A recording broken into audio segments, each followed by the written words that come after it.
तो हेलो दोस्तों, क्या हाल है आपका। उम्मीद है अच्छा ही होगा। तो भाई, मैं बूढ़ा ज़रूर हो गया हूँ, लेकिन शिकार करना नहीं भूला। एक जंगल का शेर ये कहता है, और आज ऐसे ही कुछ किया कमारू उस्मान ने। तो भाई, उस बंदे ने बता दिया कि लोग कितना भी उसे क्रिटिसाइज़ करें, कितना भी उसे बोलें, लेकिन उसको फ़र्क नहीं पड़ता, वो अपना काम करेगा। और आज कमारू उस्मान ने उस बात को टू द राइट प्रूव किया है, और ऐसे ओपोनेंट को हरा के प्रूव किया है जो कि एक राइजिंग कंटेंडर थे। और ये बहुत ही ज़्यादा इमोशनल विन थी उस्मान के लिए। फाइट की बात करें तो भाई, पहले राउंड में स्टार्ट होते सार जो बकली थे, उन्होंने बता दिया कि भाई ऐसे कितने फास्ट हैं वो, एग्रेसिव हैं वो, कितना हंगरी हैं वो टाइटल को पाने के लिए। लेकिन हमारे उस्मान ने एक शेर की तरह, एक लाइन की तरह मेंटालिटी दिखाई और टेक डाउन किया, और पहले ही राउंड में उनकी आई को ओपन कर दिया।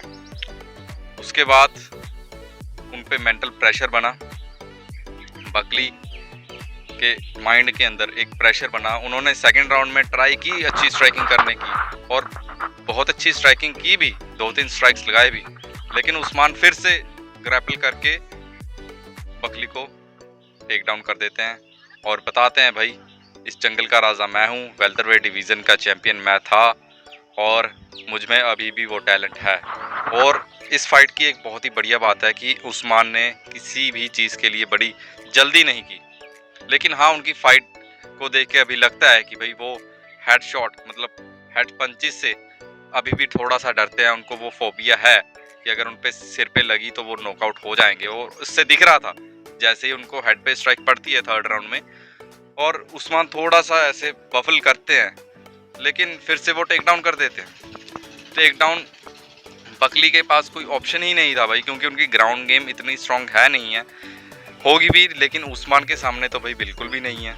क्योंकि आप जानते ही हैं भाई, कैसे लोग एक टाइम पे आपको बहुत ज़्यादा बड़ा चैंपियन बना देते हैं, लेकिन जैसे ही आप हारते हैं और आपकी वैल्यू कुछ भी नहीं रहती। ऐसे ही उस्मान के साथ हुआ, ऐसे ही लियोन एडवर्ड्स के साथ हुआ, और अब ऐसे ही बिलाल मोहम्मद के साथ होगा। वेल्टरवेट डिवीज़न का ये है, अगर कोई इससे जीतता है ना, तो इतना ज़्यादा हाइप कर देते हैं लोग कि इसको भाई कौन हरा सकता है, लेकिन जब वो हार जाता है उसको भूल जाते हैं। तो यही दुनिया की फितरत है। लेकिन उस्मान की एक बहुत तगड़ी बात है, वो वापस से कमबैक किया। उन्होंने ऐसे कंटेंडर को हराया जिसको कि हराना बहुत ही ज़्यादा ज़रूरी था उनकी लेगेसी के लिए भी। एक राइजिंग कंटेंडर को, एक फ्रेश कंटेंडर को, नंबर 7 पे थे और उस्मान नंबर 5 पे थे।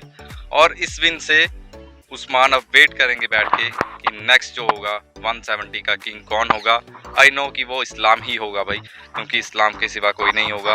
और जब इस्लाम चैंपियन बनेंगे तो क्या उस्मान उनसे फाइट करेंगे? नहीं, वो थोड़ा सा वेट करेंगे, और उसके बाद अगर उन्होंने मुझे लगता है कि भाई इस्लाम 170 के टाइटल के बाद शायद एक टाइटल डिफेंस करेगा, और उसके बाद अपनी लेगेसी को छोड़ देगा, जैसे कि खबीब ने छोड़ा है। Because they know, Russian fighters know, जो दागिस्तानी फाइटर्स हैं, कि कब इनको गेम से चले जाना है और एक नए कंटेंडर को आना है। और उनके कज़न है 155 में, और उनकी एंट्री यूएफसी में होगी, और वो उस टाइटल को हासिल करेंगे। सो 155 को। उसके बाद आप देख सकते हैं कि उस्मान की फ़ाइट जो थी बहुत ही ज़्यादा बढ़िया थी, बहुत ही शांत दिमाग से उन्होंने ये फाइट की है। इस फाइट में उन्होंने बहुत ज़्यादा जल्दी नहीं की, रश नहीं मारा, और उनको पता है भाई। और लास्ट राउंड में तो भाई देखने वाला होता है उस्मान को भी, क्योंकि लास्ट राउंड के अंदर ही गेम पलटती है।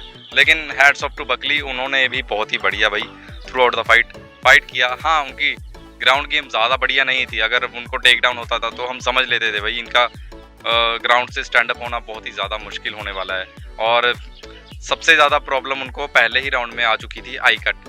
और अगर आपको फाइट में कट लग गया और वो बार बार ब्लीडिंग कर रहा हो, तो आप समझ जाइए कि भाई आपके चांसेस बहुत ज़्यादा कम हो जाते हैं।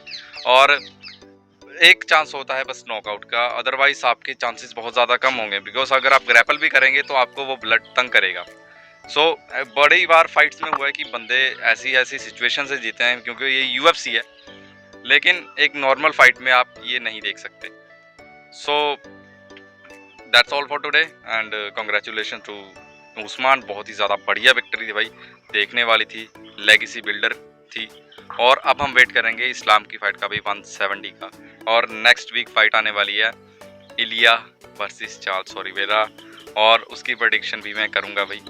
मुझे मेरा ऐसे माइंड ऐसे बोलता है कि भाई चार्ल्स इस फाइट को जीतना चाहिए चार्ल्स को, क्योंकि वो बहुत टाइम से 155 की वो टाइटल के लिए हंगरी हैं। लेकिन एक साइड मेरा मन ये भी कहता है कि भाई नॉकआउट हो सकता है।